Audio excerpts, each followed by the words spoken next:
Agnes smells smoke. Not the good smoke. Not the familiar smell of the hearth fire that's been burning all evening while she steers the pottage and tries to keep her children fed and warm. This is different smoke. Wrong smoke. The kind that makes your throat tighten and your heart start racing before your mind fully understands why. She looks up from the clay pot she's been scrubbing, and her eyes track upward to the ceiling, to the blackened thatch and wooden beams barely visible in the firelight, and she sees it. A thin curl of gray smoke seeping through a crack where the chimney meets the roof, and even as she watches, the crack glows orange for just a second before going dark again. The thatch is catching fire. Their roof is burning, and her husband, Robert, who would know exactly what to do, who always knows what to do, isn't here. He left for the market town yesterday morning and should have been home by sunset, but the sun set 3 hours ago and he still hasn't returned. And now their roof is on fire, and her 9-year-old daughter Marjorie is lying on the straw pallet in the corner, burning with fever that started this afternoon. And 12-year-old Edmund is trying to be brave, but he's still just a boy. And baby Thomas is 18 months old and completely oblivious to the fact that everything is going wrong at once. This is January 1349 in a small village in Yorkshire, England, and Agnes has maybe 10 minutes to save her home and her children using only medieval technology, medieval knowledge, and her own determination to survive until sunrise. What happens in the next 12 hours will test everything she knows about keeping a family alive in the 14th century, and we're going to watch every minute of it. You need to understand something before we go further into this night. Before we follow Agnes through crisis after crisis until dawn finally comes and we find out if this family survives. Medieval life wasn't the constant misery that movies show you, but it also wasn't safe. These people lived without any of the safety nets you take for granted. No fire department to call when your roof catches fire, no hospital to rush to when your child spikes a dangerous fever, no phone to check why your spouse is 3 hours late coming home, no grocery store if your stored food runs out in the middle of winter, no police to protect you from the wolves you can hear in the forest beyond your walls. Just you, your family, your knowledge passed down from your parents, and whatever tools and supplies you managed to gather before winter hit. And when multiple things go wrong on the same night, which they absolutely can and do, you handle it or you die. That's just reality. Agnes is 35 years old, which makes her middle-aged by medieval standards, where living to 50 is an achievement. She's been managing this household for 17 years, since she married Robert when she was 18. She survived childbirth 4 times, though only 3 of her children lived past infancy. She knows how to cook, clean, preserve food, make clothes, brew ale, tend a garden, keep chickens, help birth calves, treat common illnesses with herbs, and do 100 other tasks that keep a medieval household functioning. She's competent, capable, and tough. But right now, standing in her small stone and timber cottage, watching smoke curl through her ceiling while her daughter groans with fever and her husband still hasn't come home, she's terrified. And she's about to show us exactly how a medieval mother handles terror when there's no one else to handle it for her. The cottage is a single room, maybe 20 feet by 15 feet, with stone walls 3 feet thick and a thatched roof held up by heavy wooden beams. There's one door, currently barred shut against the January cold and whatever might be outside. There are 2 small windows with wooden shutters, no glass because glass is for churches and castles and wealthy merchants, not for farmers' wives in Yorkshire villages. The floor is packed earth covered with rushes that Agnes changes every few weeks. In the center of the room is the hearth, a stone-lined fire pit with a hole in the roof above it that serves as chimney. And that chimney, that crucial hole that lets smoke out, is where the problem started, because a spark jumped to the dry thatch, and now the roof is burning from the inside where she can't easily reach it. The family's entire world is in this room. The wooden bed frame with straw mattress where Agnes and Robert sleep, the smaller pallet where the children sleep, the big wooden chest that holds their clothes and valuables, the shelves with clay pots and wooden bowls, the hooks where tools and dried herbs hang, the barrel of ale, the sacks of grain and dried peas, the precious salt in its locked box, the spinning wheel where Agnes turns wool into thread during the long winter evenings. Everything they own, everything they need to survive is in this one room. And the room is on fire. Agnes moves fast. She's already made the decision in the 3 seconds it took to recognize the danger. She grabs Edmund, who's sitting by the fire, shakes him alert. "The roof's catching," she says, her voice controlled but urgent. "Get every bucket, every pot, every container that holds water. Move." Edmund's eyes go wide, but he doesn't freeze, doesn't waste time with questions, just scrambles to obey. That's one thing about medieval children. They learn young that when adults give emergency orders, you follow them immediately, because hesitation kills. Agnes turns to the water barrel in the corner, the big oak barrel that holds their drinking and cooking water, and she knows immediately that she has a terrible choice to make. If she throws water on the burning thatch, she might put out the fire, but she'll definitely ruin the grain stored in the loft space below the thatch. Wet grain molds within days, and moldy grain can kill you as surely as starvation.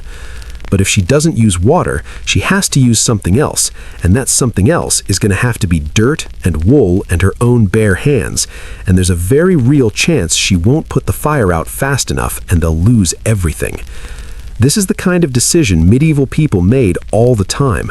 Risk certain moderate losses to prevent possible total loss, or gamble on a solution that might save everything, but might also fail completely. She makes her choice. "Edmund, fill 1 bucket with water and leave it by Marjorie in case her fever spikes worse. Fill 2 more and put them by the door in case the whole roof catches and we need to run. Everything else, we're using dirt and wool." Edmund stares at her like she's lost her mind because every instinct says fire needs water, but he nods and starts following orders. Agnes is already moving, grabbing the woolen blanket from her bed, the good, thick blanket that took her 2 months to weave last year. She's going to destroy it, but that's fine. She can make another blanket if they survive. Can't make another family if they burn.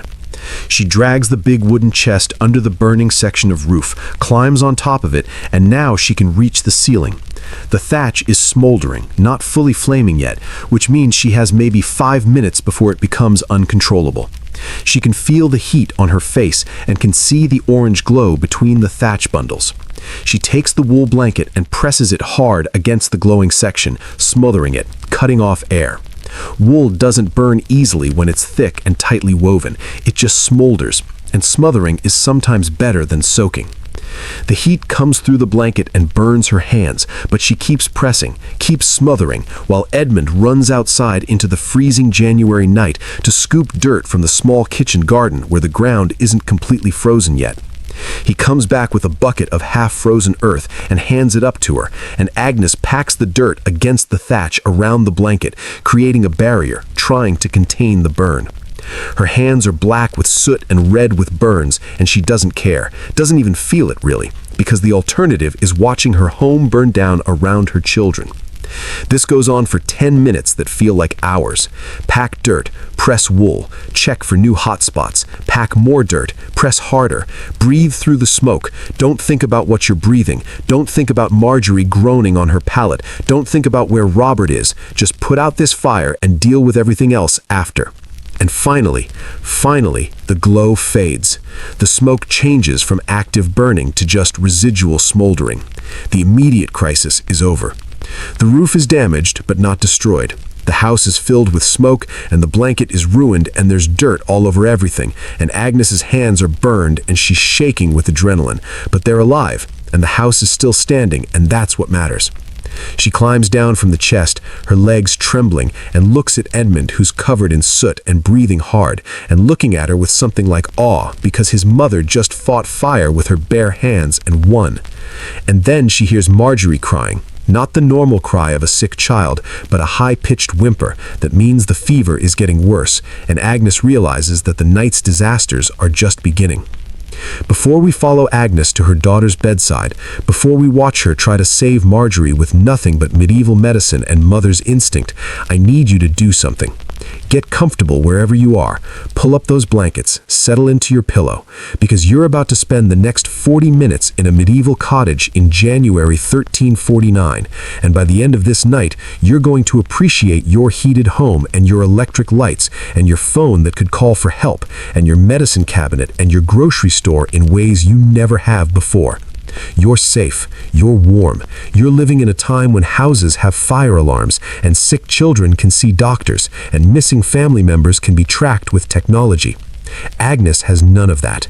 She has herself, her 12-year-old son, her determination, and about 8 hours until sunrise. Let's see if it's enough. Marjorie is 9 years old, and she's lying on the straw pallet that serves as the children's bed.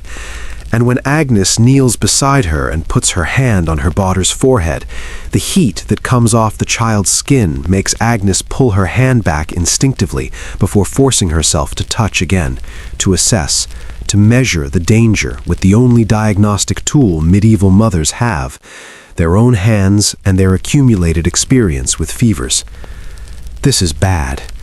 This is worse than it was an hour ago when Agnes first noticed Marjorie was flushed and quiet. The fever has climbed significantly, and Marjorie's eyes, when she opens them, are glassy and unfocused, the whites slightly yellowed, and she's making that sound, that high-pitched whimpering that children make when they're too sick to cry properly, too exhausted to do anything but lie there and suffer. Agnes has seen this before. She's seen it in her own children during past illnesses, seen it in neighbors' children, seen it in the child she lost to fever when he was 3 years old, the second baby, the one between Edmund and Marjorie, the one who got sick in winter just like this and died within 2 days despite everything Agnes tried. She doesn't let herself think about that now. Thinking about dead children doesn't help living ones. She needs to focus on what she can do, what she knows, what remedies might work with what she has available in this cottage on this winter night, with no help coming and no physician within 10 miles, even if she could afford one, which she cannot. Medieval medicine in 1349 is a complex mix of folk wisdom that sometimes works, religious belief that mostly doesn't, and fundamental misunderstandings of how disease operates.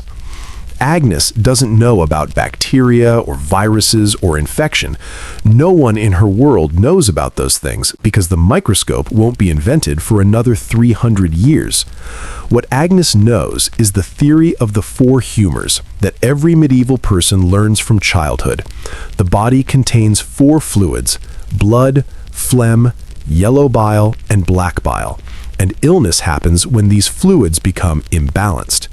Fever, according to this theory, means too much heat in the body, an excess of yellow bile and blood, and treatment involves cooling the patient and reducing the hot humors.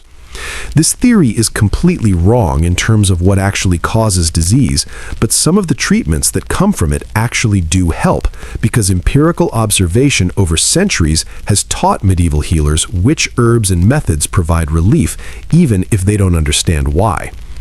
Agnes knows, for instance, that willow bark tea helps reduce fever. She doesn't know that willow bark contains salicin, which the body converts to salicylic acid, which is basically aspirin, which reduces inflammation and lowers temperature. She just knows that when children have fever, willow bark tea often helps, and she has dried willow bark hanging from the cottage rafters right now because she gathered it last spring when the willow trees were shedding bark, and she knew she'd need it eventually because someone always gets sick in winter. She sends Edmund to get the willow bark while she examines Marjorie more carefully. The child's breathing is fast and shallow. Her pulse, which Agnes checks by pressing fingers against Marjorie's thin wrist, is racing. Her lips are dry and cracked. These are signs Agnes knows to worry about. The body is working too hard, burning itself up trying to fight whatever has invaded it. Agnes pulls back the woolen blanket covering Marjorie and checks her daughter's body systematically the way her own mother taught her to do. No rash, which is good because rash plus fever can mean serious illness. No swelling in the neck or under the arms, which is also good because swellings can mean very bad things indeed, things Agnes doesn't even want to name. The child's belly is soft, not rigid, which means probably not a gut problem. Her ears don't seem to be bothering her. Her throat is red but not covered in the white spots that mean throat fever. This looks like what Agnes would call a cold that's gone to fever, what we would recognize as influenza or perhaps a bad respiratory infection, dangerous in an era before antibiotics, but potentially survivable with good nursing care and luck.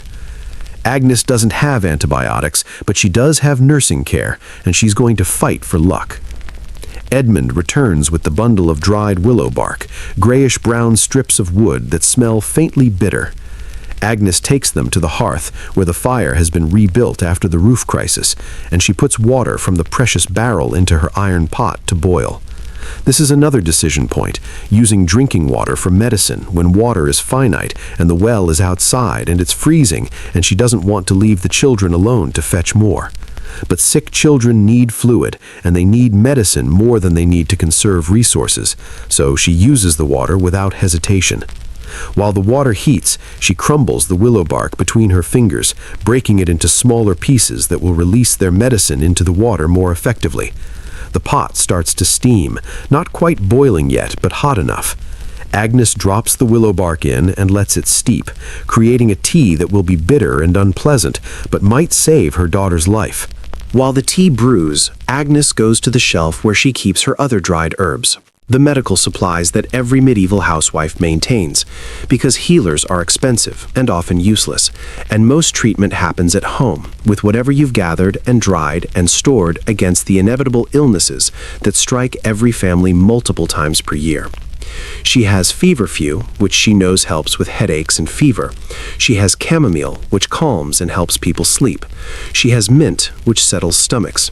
She has garlic, which medieval people believe fights evil humors, and which actually does have antimicrobial properties, though Agnes has no way to know that.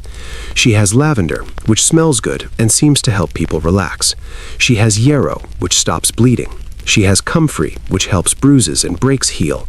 This is her pharmacy, her medicine cabinet, bundles of dried plants hanging from the rafters and stored in clay pots, gathered through spring and summer when plants are fresh, preserved carefully through drying and storage, available now in January when nothing grows and everything freezes and illness strikes and you need something, anything that might help.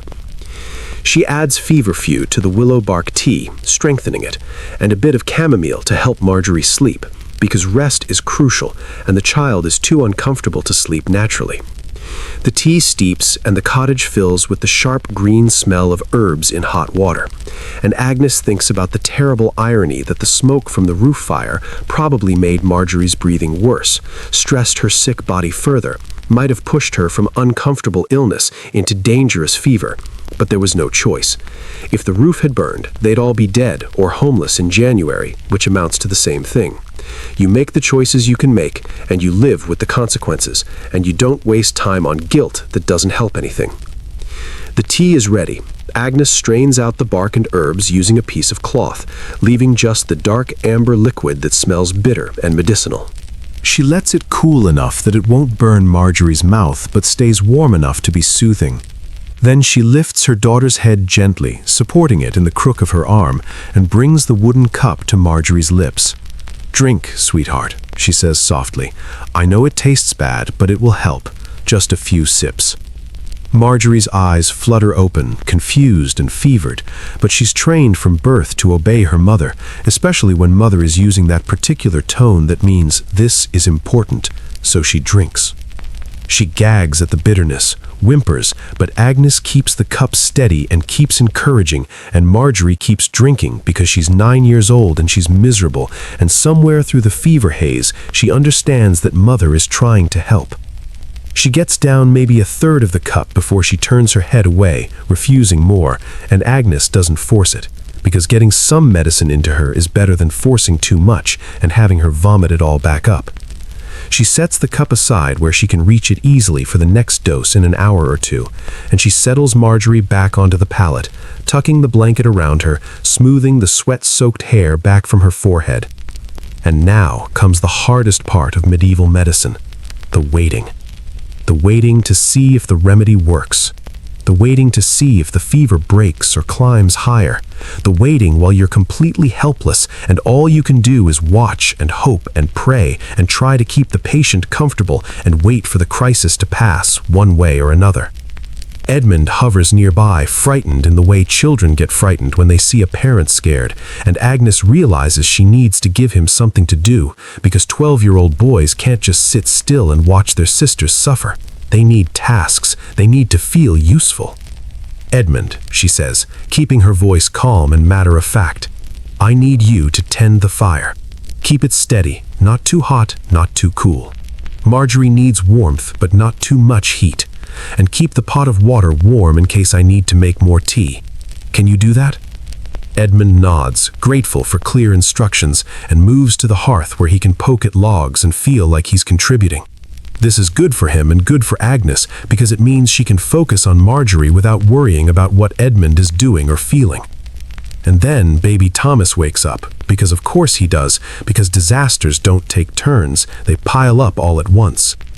Thomas is 18 months old, at that age where he's walking and climbing and getting into everything and requiring constant supervision, and he's been asleep in the corner of the room in his small wooden cradle that Robert made before he was born, but now he's awake and standing up in the cradle and calling, "Mama, Mama," in that insistent way that toddlers have that means, if you don't pick me up right now, I'm gonna escalate this to screaming.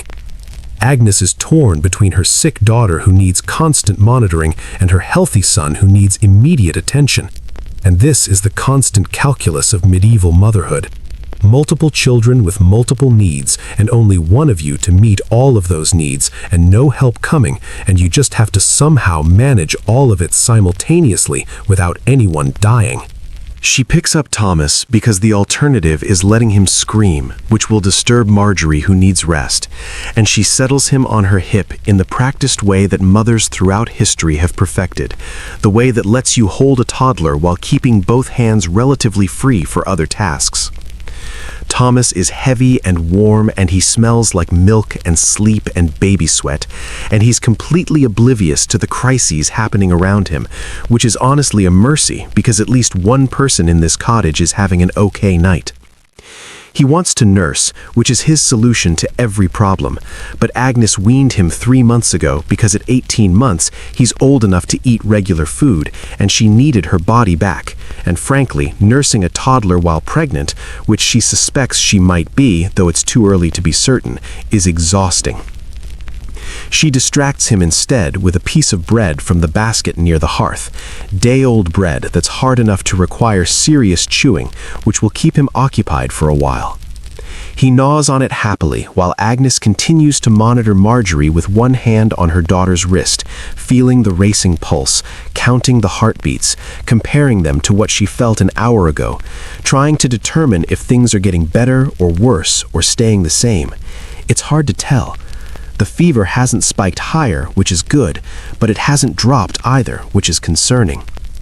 Marjorie is sleeping now, restless sleep with occasional whimpers, but sleep nonetheless, which means the chamomile is working at least. Agnes settles onto the floor next to the pallet with Thomas in her lap, and she lets herself take a full breath for the first time since she smelled that wrong smoke coming from the ceiling. 2 crises managed, fire extinguished, fever treated. But Robert still isn't home, and it's been 4 hours since sunset now, and Agnes is trying very hard not to think about all the reasons why a man might not come home from Market Town in winter. The cottage is quiet, except for the crackle of the fire and Marjorie's breathing, and Thomas's contented bread chewing. Edmund is sitting by the hearth, poking at logs, looking younger than 12 in the firelight. Agnes realizes she's exhausted. She's been awake since before dawn, which is when every medieval day starts because you don't waste expensive candles or lamp oil when free sunlight is available. She's worked all day at the endless tasks that keep a household running: grinding grain, making bread, cooking pottage, feeding chickens, collecting eggs, spinning wool, mending clothes, all the labor that fills every hour of a medieval woman's life. Then the evening brought the fire crisis and the fever crisis, and she's been running on fear and adrenaline for the past hour. And now that the immediate emergencies are handled, her body is reminding her forcefully that she's exhausted, and her hands hurt from the burns, and her back aches from climbing on furniture and bending over sick children and carrying heavy toddlers. But she can't rest, not yet. Not while Marjorie is still fevered, not while Robert is still missing, not while the night is still full of potential disasters that haven't happened yet. She shifts Thomas to a more comfortable position and she settles in to wait, to watch, to be ready for whatever comes next. And she tries not to think about how many hours until sunrise. Try not to calculate how many more things could go wrong before dawn. Tries not to let the fear that's sitting heavy in her chest take over her mind, because fear doesn't help, and she needs to stay focused and capable for her children, who depend on her completely and absolutely. Outside, beyond the barred door and the shuttered windows, the January wind picks up. Agnes can hear it whistling around the cottage, finding every gap in the walls, every crack around the shutters, bringing the temperature inside the room down despite the fire burning steadily in the hearth. The cold is another enemy, another thing to manage, because sick children need warmth, and wet thatch from the firefighting is going to make the cottage colder, and there's only so much firewood stacked inside, and only so much body heat between them. She pulls her own woolen shawl tighter around her shoulders and adjusts the blanket around Marjorie and feeds another log to the fire that Edmund is tending. And she thinks about how much easier this would all be if Robert were here. Not because she can't handle it alone. Clearly she can. Clearly she is. But because two adults can trade off watching sick children, and one can sleep while the other stays alert, and there's someone to talk to, someone to share the fear with, someone to make decisions with instead of carrying all the responsibility alone. But Robert isn't here, and wishing doesn't change that. So Agnes does what medieval women have always done. She handles it. She survives the moment she's in and prepares for the next moment, and trusts that she has the knowledge and strength to keep going until the crisis passes, or until she physically can't anymore. And she hasn't reached that point yet, hasn't even come close, so she keeps going. The night is long, but it's not infinite. Dawn will come eventually. She just has to last until then. Before we follow Agnes deeper into this night, before we find out whether Marjorie's fever breaks or climbs higher, before we discover why Robert hasn't come home, I need you to do something for me. If you're lying there invested in this family, if you're worried about Marjorie and curious about Robert and impressed by Agnes's competence under pressure, hit that subscribe button, because I tell stories like this regularly, real historical deep dives that put you in the moment with people who lived centuries ago.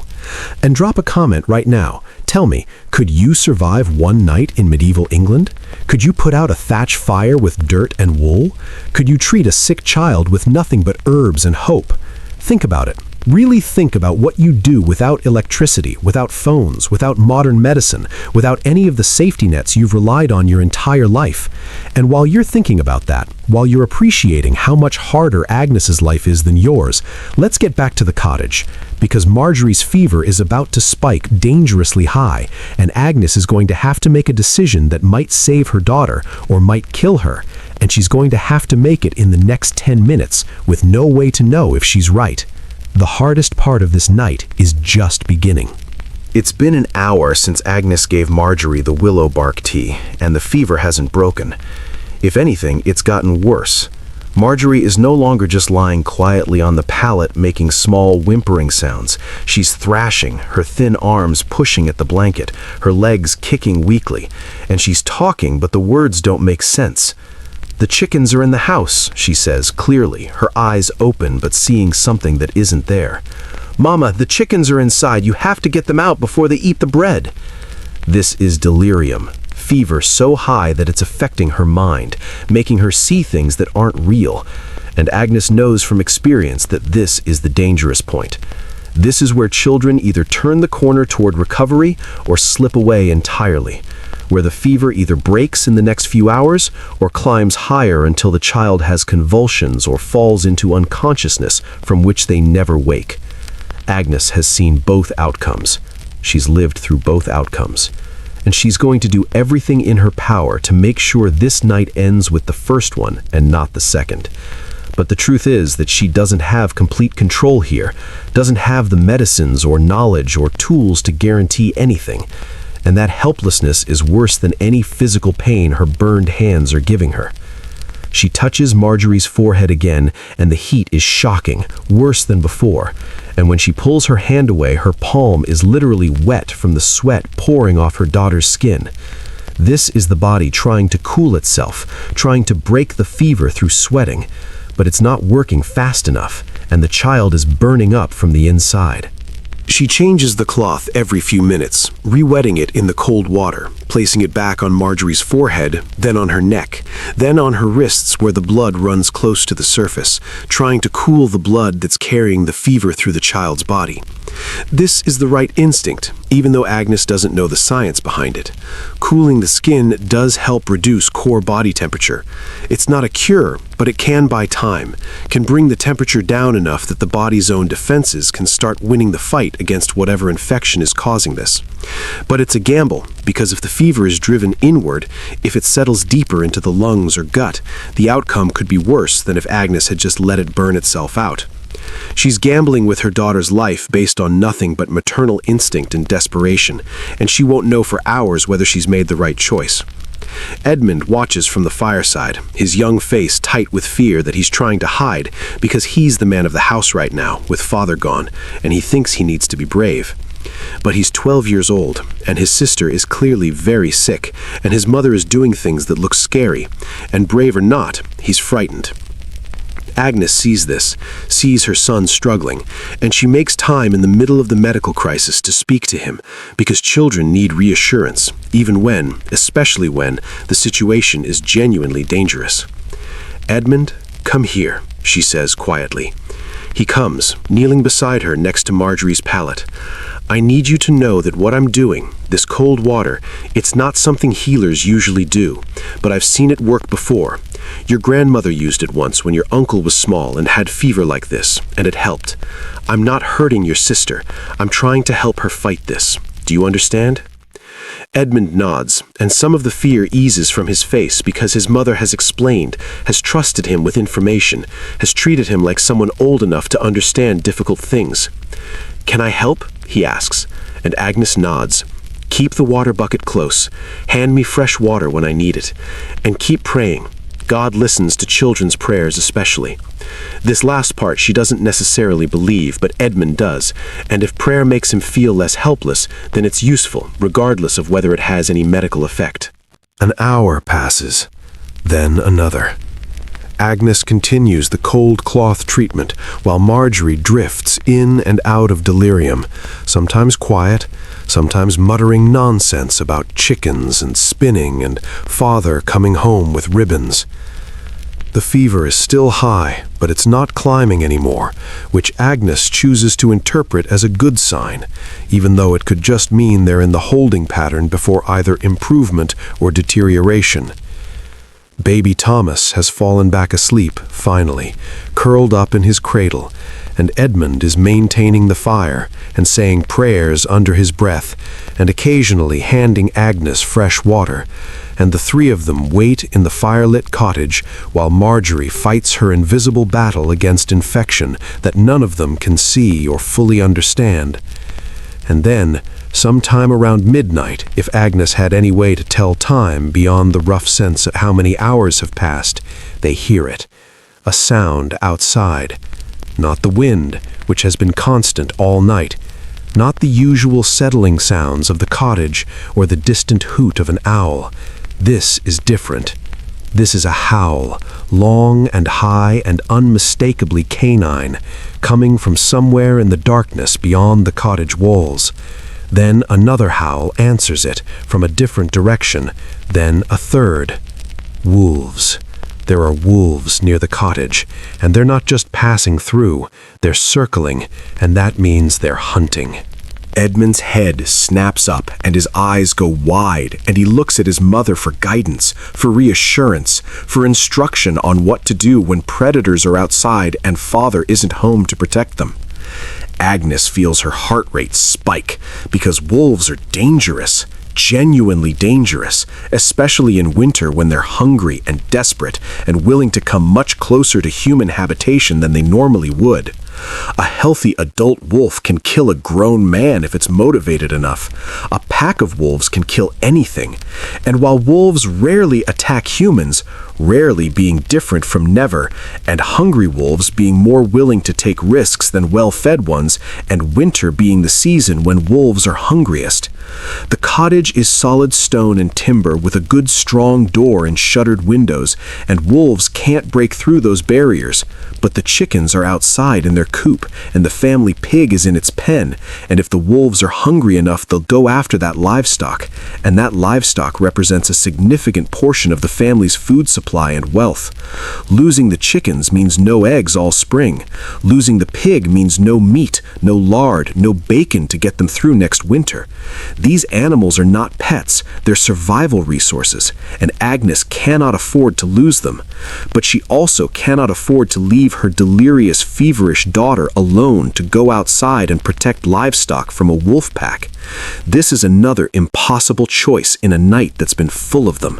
Protect the animals and risk the child, or protect the child and lose the animals. There's no good answer. There's only triage and priorities, and accepting that you can't save everything. She makes her decision in the space of 3 heartbeats. Edmund, bar the door and don't open it for anything except your father's voice.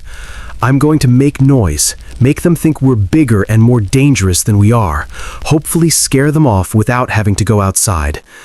She doesn't add the rest of the thought. If the wolves kill the chickens and the pig, we deal with that in the morning. Marjorie's life is worth more than animals. But she's going to try to save both if she can. She goes to the door and starts banging on it with the iron poker from the fire, creating a loud clanging sound that echoes in the cold night air. She shouts through the thick wood, "Get away! Go on! Get it!" She's making herself sound big and aggressive and scary, using every trick that humans have used for thousands of years to convince predators that we're not easy prey. Edmund joins her, banging a wooden spoon against the iron pot, adding to the noise. The howling stops. There's silence for several long seconds. Then Agnes hears something that might be paws on frozen ground, movement, the sounds of animals deciding whether to retreat or press forward. She bangs louder, shouts louder, and Edmund does the same, and the two of them create such a racket that surely the whole village can hear it if anyone else is awake at this hour. More silence. Then, faintly, from much farther away, another howl. The wolves are leaving, moving off to find easier prey elsewhere. The immediate danger has passed. Agnes lowers the poker, her hands shaking slightly from adrenaline. Edmund stops banging and looks at her with pride in his eyes, because they did it. They scared off wolves together. And that's the kind of thing that makes a 12-year-old boy feel capable and strong. But Agnes is already moving back to Marjorie, because the fever crisis isn't over. And protecting her daughter from wolves doesn't mean anything if the fever takes her anyway. She checks Marjorie again, and her hand goes to the child's forehead, and she stops. She goes completely still, because something is different. The skin under her palm is still hot, definitely still fevered, but it's not the scorching, dry heat it was an hour ago. It's a different quality of heat. Marjorie's skin is damp, actually damp, with real sweat, rather than the earlier dry burning. And the child's face, which was flushed a bright, dangerous red, is now a more normal, flushed pink. The fever is breaking. Not broken, not gone, but breaking, turning the corner, moving in the right direction. The cold water treatment worked, or the willow bark finally kicked in properly, or the chamomile helped the child rest enough for her body to start winning the fight, or God answered Edmund's prayers, or Marjorie's immune system, which Agnes has no concept of, successfully identified and began destroying whatever pathogen was causing the infection, or some combination of all these factors. The why doesn't matter. What matters is that Marjorie is going to live. She's not out of danger yet. The fever could spike again, complications could develop, but this is the turn. This is the moment when survival becomes more likely than death, and Agnes knows it with the certainty that comes from having watched this process multiple times, from having learned to read the signs that indicate improvement. She closes her eyes and breathes out fully for the first time in hours, and she lets herself feel the relief for exactly 5 seconds before pushing it aside, because the night isn't over, and there are still things that need managing, and Mother doesn't get to fall apart until everyone is safe and the crisis is completely past. But for those 5 seconds, she lets herself feel it. Her daughter is going to live. That's enough. That's everything. Marjorie sleeps now. Real sleep, instead of fever delirium. Her breathing slower and more regular. Her face peaceful rather than pained. Agnes covers her with the blanket and strokes her hair and whispers, "Good girl, you're doing so well. Keep resting." And then she stands up because she needs to check on the livestock that may or may not have survived the wolves, and she needs to assess their food supplies, and she needs to figure out how many more hours until dawn, and she needs to stay awake and alert because Robert still isn't home, and that fact is becoming harder and harder to explain with anything other than the worst possibilities. She leaves Marjorie sleeping with Edmund watching over her, and she goes to the small window that faces the direction of the chicken coop and pig pen. She opens the shutter just a crack, just enough to see out into the moonlit yard. The chickens are fine, huddled in their coop, visible as lumpy shapes through the slats. The pig is in its pen, rooting around in the straw, oblivious to the danger that circled earlier. The wolves didn't get the livestock. The noise worked. That's one disaster averted. Agnes closes the shutter and bars it again and turns back to the cottage interior. And as she does, she notices something she's been too busy to pay attention to until now. She's hungry.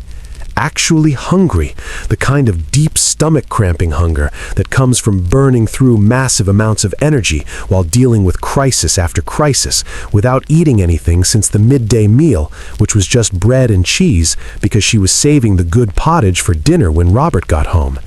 Except Robert didn't get home, and the pottage is still sitting in the pot by the fire, cold and congealed now, but still edible. She should eat. She should make Edmund eat. Keeping their own strength up is important because you can't care for sick children if you collapse from hunger and exhaustion yourself. She goes to the storage area where the family keeps their food supplies, the sacks of grain and dried peas and the precious barrel of salted pork and the shelf with the cheese and the basket of winter apples and turnips. She needs to assess what they have, because if Robert doesn't come home tomorrow, if something has happened to him and he's not coming home at all, Agnes needs to know how long she can keep the family fed on what's stored here before she has to start asking neighbors for help or selling something valuable or making some other difficult choice. She lifts the lid of the grain barrel, the big oak barrel that holds the barley they'll grind for bread and pottage, and she looks inside and her heart sinks. Rats. The rats have gotten into the grain. She can see their droppings scattered through the barley, can see where they've chewed through the sacking she'd placed over the top as a barrier, and can smell the musty smell that means contamination.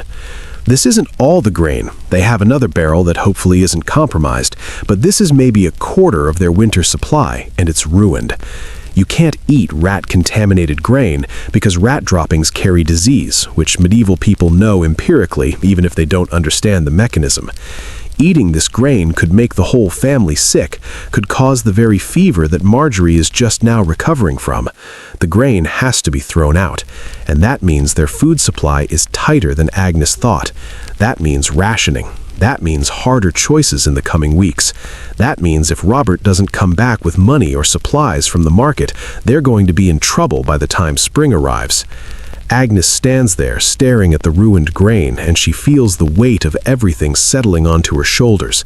The fear about Robert, the exhaustion from the fire and the fever and the wolves, the responsibility of keeping 3 children alive through the rest of winter, the knowledge that she's alone in this right now, that there's no one to help carry the load, that every decision and every consequence falls entirely on her. And for just a moment, just a brief moment, she lets herself imagine giving up, lets herself imagine just sitting down and refusing to deal with one more crisis, one more disaster, one more impossible situation. But only for a moment, because giving up isn't an option when you have children depending on you. So she closes the grain barrel, makes a mental note to deal with it in the morning when there's light and energy to spare, and she goes back to the fire, where Edmund is still keeping watch. She dishes out cold pottage for both of them, and they eat it without bothering to warm it up, because the fire is for Marjorie's warmth right now. And besides, food is food. Temperature doesn't matter when you're this hungry. The pottage is thick and dense, made from barley and dried peas and a bit of the salted pork for flavor. And it sits heavy in Agnes's stomach in a satisfying way that makes her realize how much she needed this, how close she was to running on empty. Edmund eats like the growing 12-year-old boy he is, quickly and thoroughly, scraping the bowl with his fingers to get every bit. They don't talk much while eating, because there's not much to say that won't make the situation feel worse. But when they're done, Edmund asks the question that's been hanging in the air all night. "Mama, where do you think Father is?" And Agnes doesn't lie to him, because he's old enough to handle the truth, and lying would insult his intelligence. "I don't know, Edmund. Market Talon is 10 miles. In winter on muddy roads, that's a full day's travel each way. He should have been home by sunset. Something delayed him." She doesn't list the possibilities: injury, illness, being robbed, getting lost, having trouble with the horse, being caught in weather, or worse things that she won't let herself think about. "But your father is capable and smart. If he can get home, he will. And if he can't get home tonight, he'll find shelter and come tomorrow. We trust that he's doing what he needs to do, and we do what we need to do here, which is keep everyone safe until he returns. Can you do that?" Edmund nods, and Agnes sees him straighten his shoulders, taking on the responsibility she's offering him, rising to the challenge of being trusted with adult truth and adult expectations. This is how medieval children become medieval adults, through crisis and responsibility and being treated as capable even when they're frightened. The night wears on. Marjorie sleeps peacefully now, her fever definitely lower, the crisis past. Baby Thomas sleeps in his cradle, oblivious to everything. Edmund tends the fire and tries to stay awake, but eventually nods off sitting against the wall, exhausted from the long, stressful day and evening. And Agnes sits between her sleeping children, keeping watch, monitoring Marjorie's breathing, listening for any sound that might be Robert returning, feeding the fire occasionally to keep the cottage warm enough, and waiting for dawn. Her hands hurt from the burns, her back aches from hours of tension, her eyes are gritty with fatigue, but she stays alert because this is what mothers do, what mothers have always done, keeping watch through the dark hours when everyone else sleeps, being the sentinel that stands between the family and whatever dangers the night might bring. And as she sits there in the firelight with her children safe around her and dawn still hours away, she thinks about how medieval life is exactly this: constant problem solving, constant vigilance, constant management of limited resources against unlimited potential disasters. And somehow, most of the time, most people survive. Not through miracles or luck, though both help, but through competence and determination and the simple refusal to give up even when everything is going wrong. She's proven that tonight. She put out a fire and treated a dangerous fever and scared off wolves and discovered food contamination and managed 3 children and kept everyone alive through crisis after crisis, all without help, all with only medieval tools and medieval knowledge and her own strength. That matters. That's worth acknowledging, even if only to herself in the quiet dark hours when no one else can hear. Before we follow Agnes into the final hours of this night, before we find out whether Robert comes home and what the morning brings, I need you to stop for a second and think about what you've just watched Agnes survive. The fire, the fever, the wolves, the food crisis, and she's handled all of it alone, with 3 children depending on her, in the middle of a January night in 1349, with no electricity, no phones, no help coming. If you're lying there thinking, "I could never do that," hit that like button. And if you're thinking Agnes is incredible and I need to know how this ends, drop a comment right now telling me what you would have done differently, what choice you would have made, how you would have handled even one of the crises she's faced tonight. Because I want to know, do you think you could have saved Marjorie with nothing but herbs and cold water? Do you think you could have scared off wolves with just noise? Do you think you could have stayed calm and functional while your partner is missing and your child is dying and your house is on fire? Really think about it. And while you're thinking, while you're appreciating how much strength it takes to survive one night in medieval England, let's get back to the cottage. Because the sky is starting to lighten in the east. Dawn is maybe 2 hours away, and Agnes is about to hear something that will either be the best sound of her life or the confirmation of her worst fears. Something is coming down the road toward the cottage. Something on horseback. And in the next few minutes, she's going to find out whether her husband is coming home or whether she's about to become a widow with 3 children to raise alone in the middle of winter. The longest night is almost over. Let's see how it ends. Agnes hears it before she can identify what it is. The sound of hoofbeats on frozen ground, slow and irregular, coming from the direction of the village road. She's on her feet instantly, moving to the window, opening the shutter just enough to peer out into the pre-dawn darkness. The sky is beginning to lighten in the east, that particular gray quality that means sunrise is maybe an hour away, and in that dim light she can just make out a shape moving down the road toward the cottage. A horse, a rider, moving slowly, too slowly, which could mean the horse is exhausted or lame, or the rider is injured, or it could just mean they're being careful on icy roads in bad light. Agnes's heart is hammering in her chest because this could be Robert, finally coming home after 7 hours of unexplained absence. Or this could be a neighbor coming to tell her that Robert isn't coming home at all, that there's been an accident or an attack or some disaster that's left her a widow. The rider gets closer, maybe 50 yards away now, and Agnes can see more detail. A man on a horse, both moving like they're exhausted, the horse's head hanging low, the rider slumped forward in a way that suggests he's barely staying in the saddle. Closer still, 30 yards, and the light is just good enough now that Agnes can make out the shape of the man's shoulders, the way he sits on the horse, and she absolutely knows with the certainty that comes from 17 years of marriage that this is Robert. Her husband is alive. He's coming home. He's here. She doesn't wait for him to reach the cottage. She throws the door open and runs out into the freezing January pre-dawn wearing nothing but her wool dress and shawl. No cloak, no shoes, just running across the frozen ground that hurts her feet, and she doesn't care because Robert is alive and here and safe. He sees her coming and tries to straighten up in the saddle, tries to wave, but the movement is stiff and painful looking, and Agnes's relief immediately transforms into concern because something is wrong. He's hurt or sick or something has happened. She reaches the horse and looks up at her husband, and in the growing light she can see that he's gray with exhaustion, his face drawn and haggard, and there's dried blood on his forehead from a cut above his eyebrow that's scabbed over but looks recent. "Robert," she says, her voice catching, and he manages a weak smile. "I'm all right, Agnes. I'm home. I'm sorry I worried about you.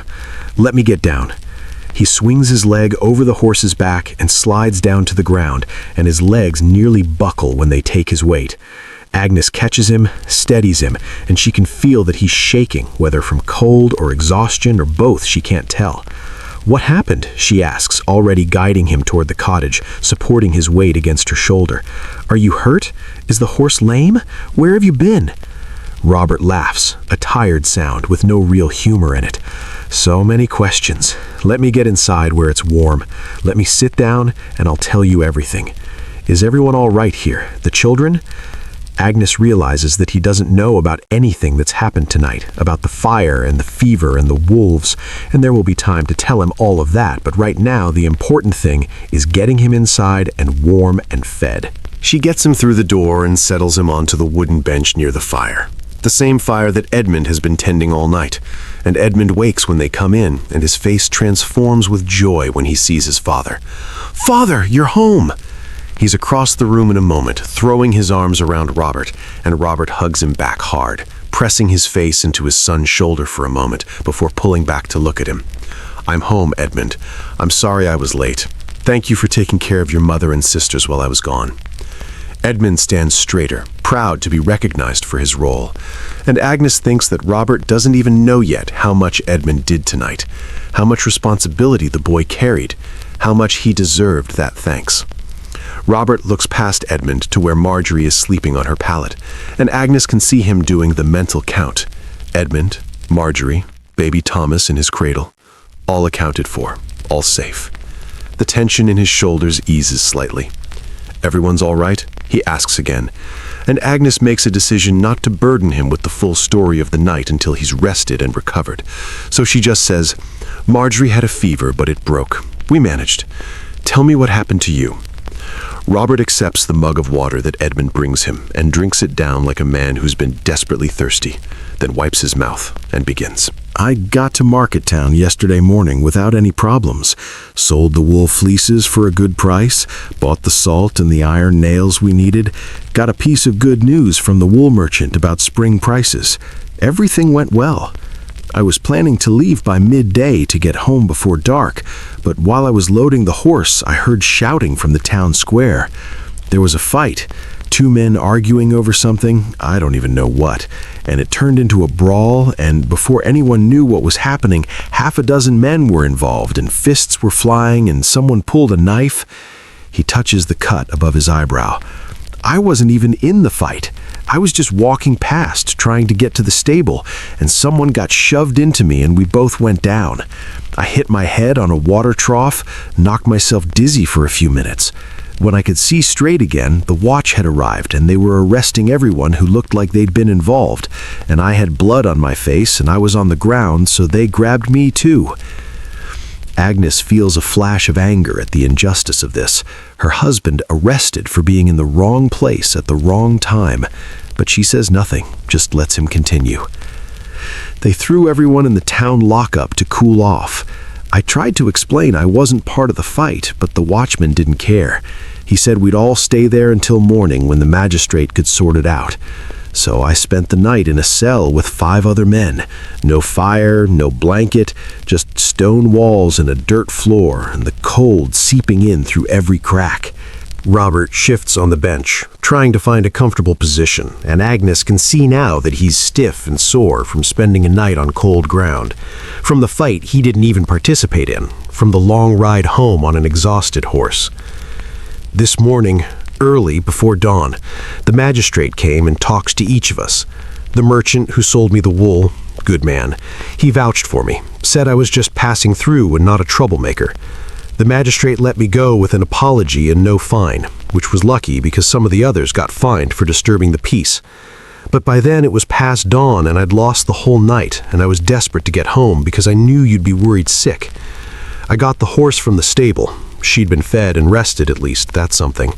And I rode as fast as I dared on icy roads in dim light. Pushed too hard, probably. The horse is exhausted and I'm exhausted. But I needed to get home, needed to see you all, needed to know you were all right."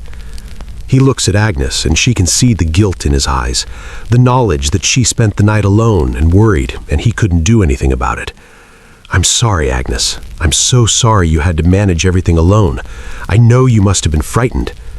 And Agnes, who has been holding herself together through fire and fever and wolves and food crisis and fear, who has been strong and capable and unbreakable all night because she had to be, finally lets herself crack just a little bit. She sits down next to Robert on the bench and she leans against him, her head on his shoulder, and she says quietly so the children won't hear the shake in her voice, "I was terrified. I thought you were dead. I thought I was going to have to raise the children alone. I thought so many terrible things." Robert wraps his arm around her, pulling her close, and they sit like that for a long moment, not speaking, just being together, being alive, being home. Then Agnes sits up and wipes her eyes and shifts back into the practical mode that's carried her through the night, because there are things Robert needs to know and things that need to be done, and emotion is a luxury they can indulge in later when everyone is fed and rested. "We had our own troubles last night," she says, and she tells him about the roof fire, about Marjorie's fever, about the wolves, about the rats in the grain. She tells it matter-of-factly, not dramatizing, just laying out what happened and what she did about it. And as she talks, she watches Robert's face cycle through shock and concern, and then something that looks like awe. When she finishes, he's quiet for a moment. Then he says, "You put out a thatch fire by yourself. You treated Marjorie's fever and broke it. You scared off wolves and kept the livestock safe. You managed all of that with 3 children and no help." It's not a question, just a statement of fact, and Agnes shrugs because what else could she have done? "Someone had to," she says simply. Robert pulls her close again and kisses the top of her head. "You're remarkable, Agnes. You're the strongest person I know. Thank you for keeping our family safe. I'm sorry I wasn't here to carry the load." And Agnes accepts this because it's true, and because she deserves to hear it. But she also says, "You would have done the same if our situations were reversed. We do what needs to be done. That's how we survive." And that's the truth of medieval life in one sentence. You do what needs doing, what the situation requires, what will keep the people you love alive, and you don't spend time congratulating yourself or dwelling on fear or wondering if you can handle it, because you're already handling it, and there's no other choice. The cottage is quiet except for the crackle of the fire and Marjorie's peaceful breathing and baby Thomas making small sleep sounds in his cradle. Edmund has dozed off again, the adrenaline of his father's return fading into the exhaustion he's been fighting all night. Robert looks at his sleeping children and then back at Agnes. "Tell me about Marjorie. Is she truly all right? The fever is really broken?" Agnes nods. "I used willow bark and feverfew, and when the fever spiked dangerously, I used cold water to bring it down, even though that goes against what the healers teach. It worked. She sweated it out, and the fever broke around midnight. She'll be weak for a few days, and she needs rest and good food, but she'll recover." Robert examines the sleeping child from across the room, and Agnes can see him cataloging the signs the way she did. The peaceful face instead of the pain-tightened expression of fever, the normal color instead of the dangerous flush, the regular breathing instead of the fast, shallow panting. He nods, satisfied. "You saved her life, Agnes. If the fever had kept climbing, if you hadn't known to cool her down—" He doesn't finish the sentence because they both know how that sentence ends. Children die from fevers all the time in medieval England. It's common enough that most families lose at least one child to illness. The fact that Marjorie is sleeping peacefully right now, instead of being dead or dying, is because Agnes had the knowledge and the courage to trust her instincts over established medical theory. That matters enormously. Robert stands up, stiff and slow, and goes to the shelf where the food is stored. He pulls out a cloth-wrapped bundle from his pack. "I bought honey at the market. Good honey, expensive, but I thought you'd want it for baking. But now I think we should give some to Marjorie when she wakes. Honey is good for children recovering from illness, gives them strength, sweetens the medicine, makes them feel cared for." This is Robert being a father, thinking about how to help his sick daughter, wanting to contribute to her recovery now that he's home. Agnes nods agreement, and Robert sets the honey aside for later use. Now that Robert is home and the immediate reunion has passed, Agnes lets herself really look at him, assess his condition the way she assessed Marjorie's fever. He's exhausted, that's obvious, with dark circles under his eyes and the gray pallor of someone who's had no sleep and too much stress. The cut on his forehead needs cleaning and probably a poultice to prevent infection. He's stiff from sleeping on cold ground and riding while exhausted. He's probably hungry, since he mentions nothing about eating in the lockup. But he's fundamentally all right. Not seriously injured, not ill, just worn down in the way that can be fixed with rest and food and warmth. "You need to eat," Agnes says, standing and going to the pot of pottage that's been sitting by the fire all night. "And then you need to sleep. Edmund and I managed the night, but we're all exhausted, and someone needs to be functional come morning to deal with the damaged thatch and the contaminated grain and everything else." Robert doesn't argue, just nods and accepts the bowl of warmed pottage she hands him. He eats hungrily, and Agnes puts together a quick meal for herself and Edmund, too, because it's been hours since they ate, and dawn is coming, and they'll all need their strength for the new day. They eat in companionable silence, the family together again after the long night of separation. And there's a peace to this moment that feels earned, that feels precious, because they know how close they came to this night ending very differently. The food is simple, just barley and peas and a bit of pork, but it tastes good because they're hungry and safe and together, and sometimes that's all that matters. After eating, Robert examines the damage to the roof as best he can in the growing dawn light coming through the windows. The thatch is scorched and a wooden beam underneath is blackened but structurally sound. It will need repair, proper repair with new thatch and maybe replacing that beam if it's weakened, but it can wait for full daylight and better weather. It's not actively dangerous right now. Then he looks at the grain barrel with the rat contamination, and his face darkens because he knows what this means for their food security. "We'll have to throw this out," he says, confirming what Agnes already knew. "Can't risk the illness. But we still have the other barrels still, and I brought money from the wool sale, and in spring we can buy more seed grain to make up the shortage. We'll manage." That word again, manage. It's the constant refrain of medieval life. We'll manage, we'll make do, we'll survive. And they will, because they have before and they'll have to again, and there's no alternative that's acceptable. Robert runs his hand through his hair, tired beyond measure, and looks at Agnes. "I need to sleep. Just a few hours. Can you wake me at full sunrise? We should check the animals, make sure the wolves didn't damage anything we couldn't see in the dark." Agnes nods. "Sleep. I'll wake you. We've made it through the night. Another few hours won't make a difference now." Robert doesn't need to be told twice. He lies down on their bed, doesn't even bother removing his boots, and within minutes he's asleep. The deep, exhausted sleep of someone whose body has finally been given permission to rest after pushing beyond its limits. Agnes watches him sleep for a moment, feeling a wave of tenderness and relief that he's here, that he's safe, that whatever happens next, they'll face it together instead of her facing it alone. Edmund is asleep sitting up against the wall, his head tilted at an angle that's going to give him a stiff neck, but Agnes doesn't have the heart to wake him to move him. The boy earned his rest. Marjorie sleeps peacefully, her fever gone, her body healing. Baby Thomas is stirring in his cradle, starting to wake for the day, and Agnes goes to him before he can build up to a full cry that will wake everyone else. She lifts him out and holds him, this warm, solid toddler who's blissfully unaware of everything that happened last night, and she lets herself just breathe for a moment. Everyone is alive. Everyone is safe. The worst is over. The cottage is damaged but standing. The food supplies are reduced but adequate. The livestock survived. Her family survived. That's enough. That's everything. Outside the window, the sky continues to lighten, gray turning to pale pink in the east, and Agnes can see the first true rays of sunlight touching the winter landscape. Dawn has come. The longest night is over. They made it.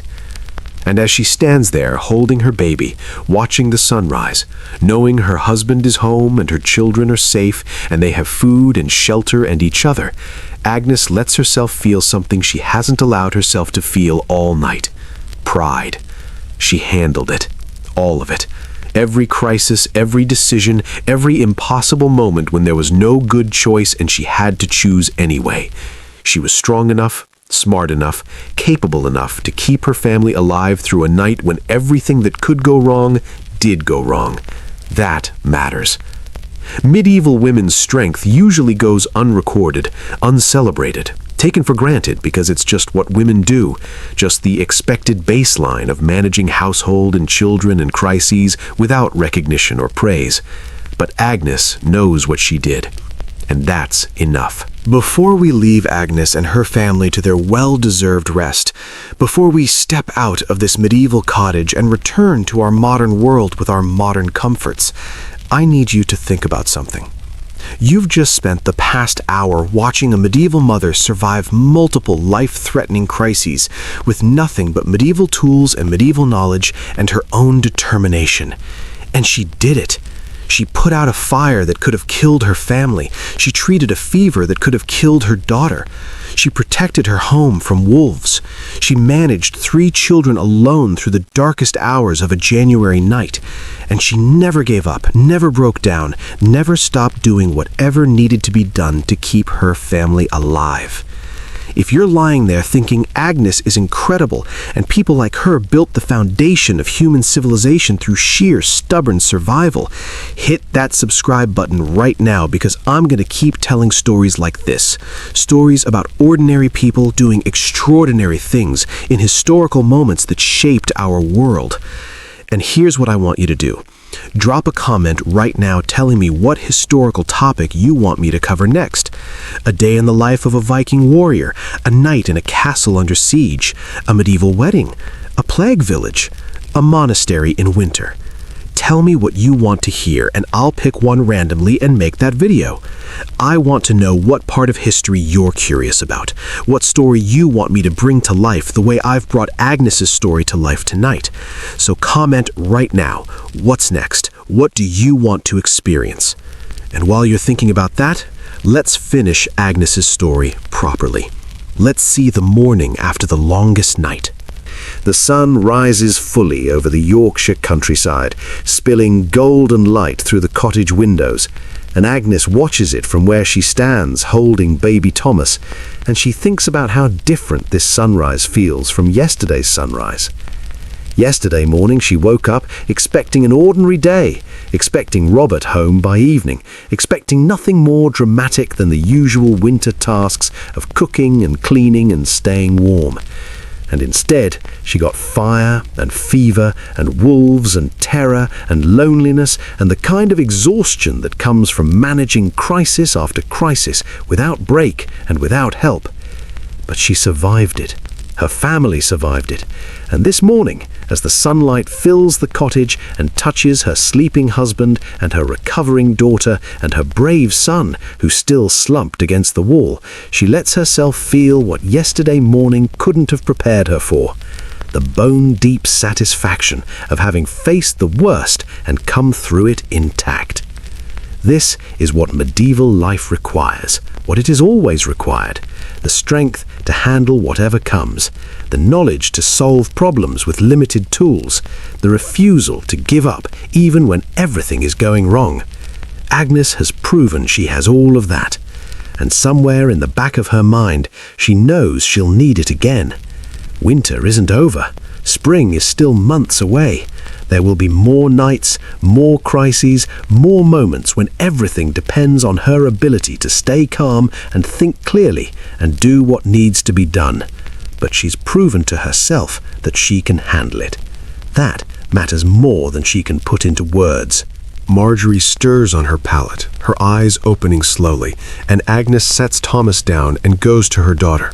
The child's fever is truly gone now. She can tell immediately from the clear eyes and normal skin temperature, and the way Marjorie looks around the cottage with awareness rather than delirium.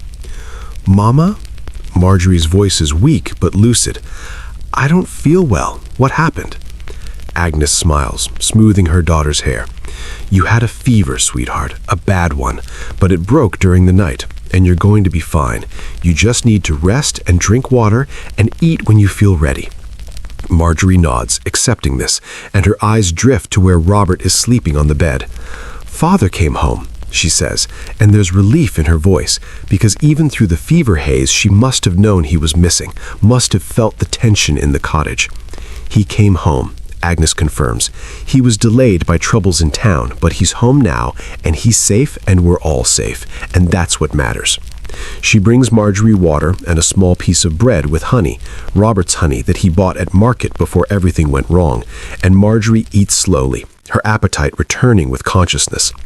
Edmund wakes when he hears their voices, and he comes over to check on his sister, and there's such relief on his face when he sees her awake and coherent that Agnes realizes how frightened he was last night, how much he was hiding his fear to be strong for her. "You're better," he says to Marjorie, and she nods. "I think so. I feel tired but not sick anymore.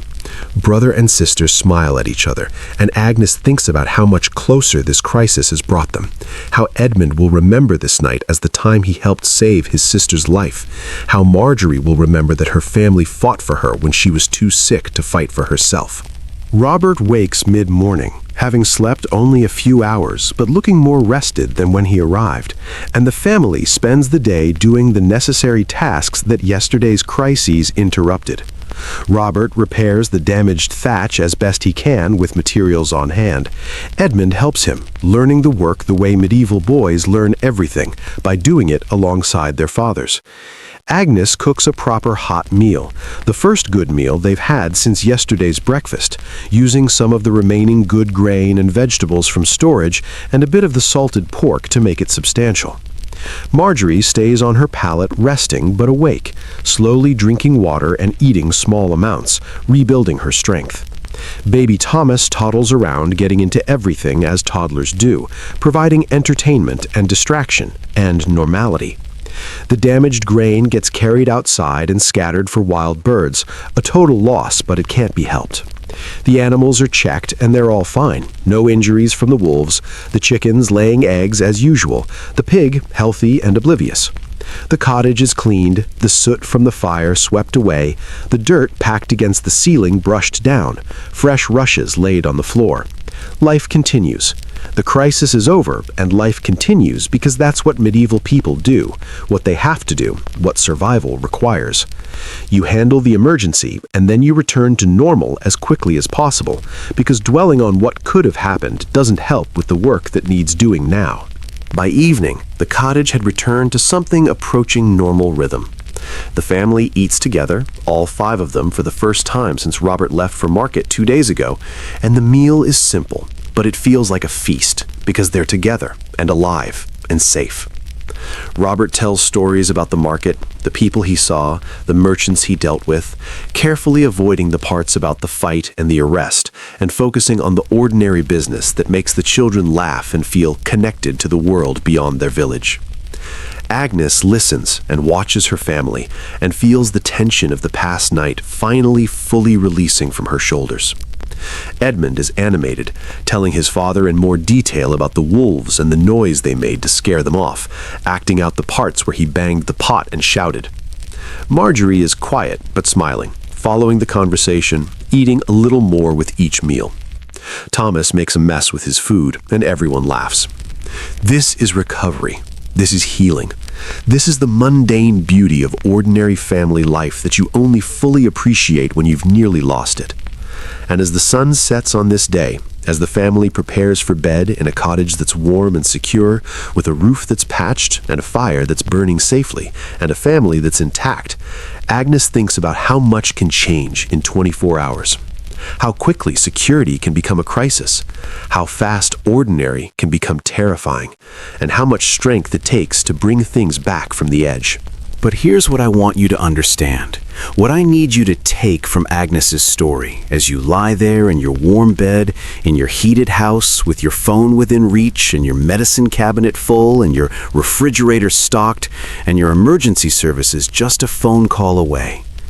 You're safe in ways that Agnes could never imagine. You have technology and resources and systems that protect you from the kind of night that Agnes just survived. A fire in your house? You call the fire department, and they come with trucks and hoses and training. A sick child? You call the doctor or go to the emergency room, and they have antibiotics and fever reducers and diagnostic equipment. A missing family member? You text them, call them, track their phone, check their social media, contact the police if necessary. You have backup systems for your backup systems. You have safety nets that medieval people couldn't dream of, and that's worth appreciating. That's worth feeling grateful for as you drift off to sleep tonight. You don't have to be as strong as Agnes was, because you don't have to be. You've got centuries of human innovation protecting you from the raw edges of survival that she faced alone on a January night in 1349. That's not a weakness on your part. That's progress. That's civilization doing what it's supposed to do, making life safer and easier for the people who come after. But here's the thing. Agnes's strength, The strength of medieval mothers and fathers who survived crisis after crisis with nothing but knowledge and determination and a refusal to give up. That strength is in you, too. It's in all of us. It's the human capacity to rise to challenges, to solve problems, to keep going when everything is falling apart. You might never need to use it the way Agnes did. You might go your whole life without facing a night where multiple disasters strike, and you have to handle them all alone with medieval technology. But if you ever do face a crisis, if you ever find yourself in a situation where you have to be stronger than you thought you could be, remember Agnes. Remember that ordinary people throughout history have done extraordinary things when they had to. Remember that you have that same strength somewhere inside you, waiting to be called on if it's ever needed. Agnes and Robert and Edmund and Marjorie and baby Thomas survived that winter.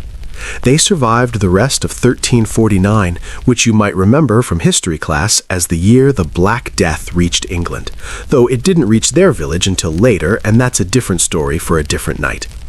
They survived because they had knowledge and tools and each other, and the determination to keep surviving no matter what came.